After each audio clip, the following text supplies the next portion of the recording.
Spider-Man No Way Home est un excellent film, mais les choix de Peter Parker y sont très discutables. Dès le début, Peter prend des décisions imprudentes, de l'effacement de la mémoire mondiale pour entrer à l'université, à la mise en danger du multivers pour sauver 5 méchants. Quelles sont les conséquences de ces actions ? Peter perd May et son existence est complètement effacée de la mémoire de tout le monde. Tout cela à cause des choix émotionnels et imprudents de Peter. Mais qu'est-ce que cela signifie vraiment d'avoir une grande responsabilité et quel est le prix de la moralité au détriment de l'objectivité ? Salut à tous et bienvenue sur House of Marvel pour une nouvelle vidéo. Aujourd'hui on va plonger dans une théorie fascinante. Spider-Man avait-il tort dans No Way Home ? Préparez le café, installez-vous bien confortablement, je suis Julien et vous êtes sur House of Marvel. Après avoir été accusé à tort et que son identité secrète a été révélée par Mysterio, la vie de Peter Parker devient impossible.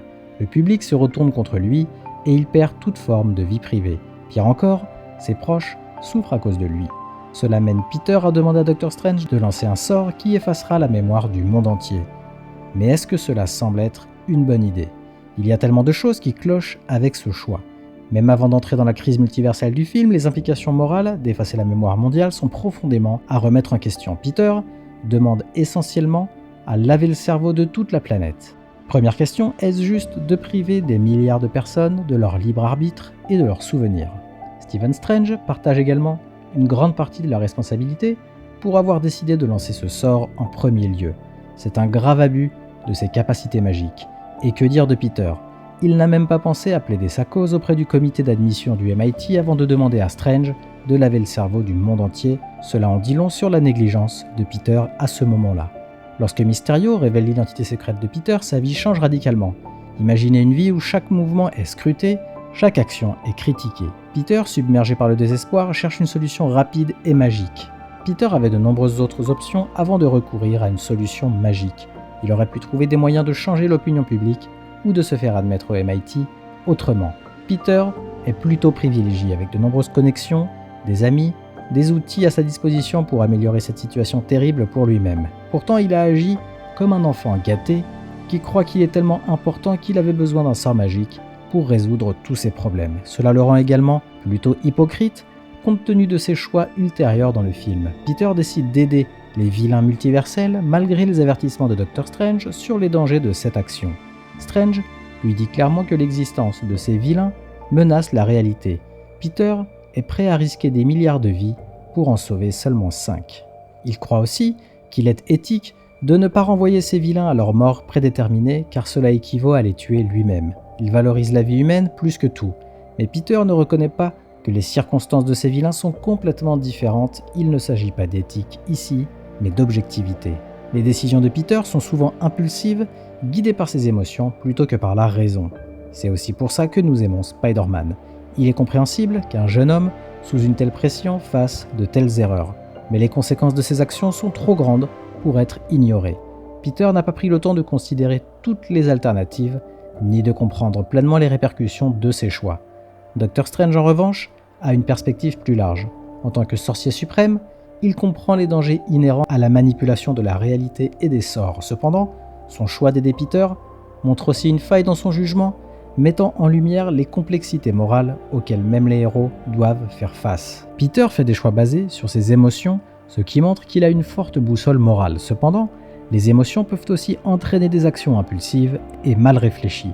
Peter n'a pas une véritable compréhension de la façon dont fonctionne le multivers, ce qui signifie qu'il manque d'objectivité et d'expérience. Pourtant, il agit comme si sa propre moralité justifiait son irresponsabilité dangereuse. La logique dicte clairement que les besoins du plus grand nombre l'emportent sur ceux du petit nombre, mais Peter voit Strange comme le côté immoral de l'histoire.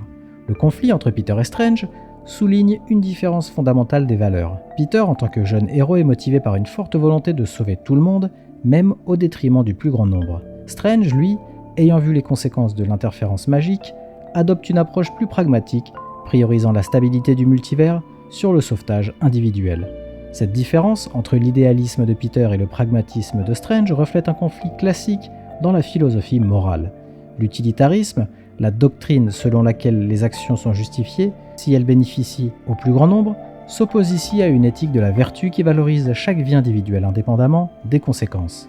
En emprisonnant Strange, Dans la dimension miroir, Peter empêche la seule personne capable de sauver l'univers d'agir. Et si les termes du sort n'avaient pas permis de changer le destin de ces vilains? Peter ne comprend pas comment fonctionne la magie et le multivers et jouer avec l'espace-temps n'est jamais une bonne idée. L'ironie ici est que le bouffon vert se voit, ainsi que les autres vilains, et même Spider-Man, comme des dieux parmi les hommes.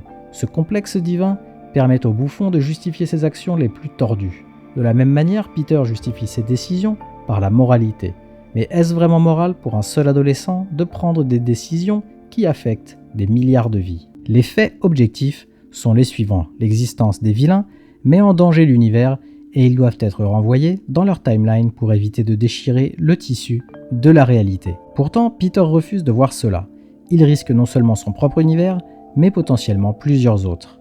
En choisissant de guérir les vilains et de les renvoyer dans leur timeline respective, Peter crée des réalités parallèles avec des conséquences imprévisibles. Chaque changement dans une timeline peut provoquer des effets en chaîne qui altèrent radicalement le cours de l'histoire. Les actions de Peter pourraient bien causer plus de mal que de bien et cela montre bien à quel point il est dangereux de jouer avec le tissu de la réalité sans en comprendre les implications complètes.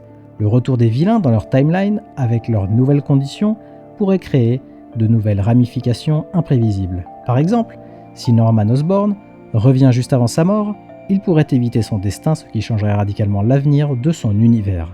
Chaque décision que Peter prend pour sauver quelques individus pourrait potentiellement condamner des millions d'autres. À la fin du film, Peter fait le choix ultime de sacrifice en demandant à Strange d'effacer son existence de la mémoire de tout le monde. Bien que cela sauve la réalité, le coût est immense. Peter perd May et maintenant, plus personne ne se souvient de lui, même MJ et Ned. En fin de compte, Spider-Man était-il vraiment en tort? Oui, il a fait des erreurs, mais il a aussi appris une leçon importante sur la responsabilité. Même les meilleurs héros font des erreurs, mais c'est la manière dont ils gèrent les conséquences qui les définissent. La décision de Peter d'effacer sa propre existence de la mémoire de tout le monde est un acte de sacrifice énorme. Cependant, elle soulève également des questions morales profondes. Est-il juste de manipuler les souvenirs des gens pour le bien du plus grand nombre? Cette action montre que bien que Peter ait fait de nombreux choix discutables, il est finalement prêt à faire le sacrifice ultime pour protéger l'univers. La fin de No Way Home met en lumière la véritable nature de la responsabilité. Peter apprend que chaque action a des conséquences et que le pouvoir doit toujours être accompagné d'une profonde réflexion sur ses implications. Le sacrifice de son propre bonheur pour le bien de tous montre qu'il a finalement compris cette leçon. À vous de me donner votre avis maintenant. Peter avait-il tort de mettre l'univers en danger ou a-t-il fait ce qu'il fallait? Faites-le moi savoir en commentaire et n'hésitez pas à me faire parvenir vos théories, j'adore les lire et en débattre avec vous et comme d'habitude merci d'avoir regardé cette vidéo. Si elle vous a plu, merci de la liker et de me donner votre avis en commentaire. Aussi pour ne pas louper mes prochaines vidéos, abonnez-vous et activez les notifications. À la prochaine sur House of Marvel.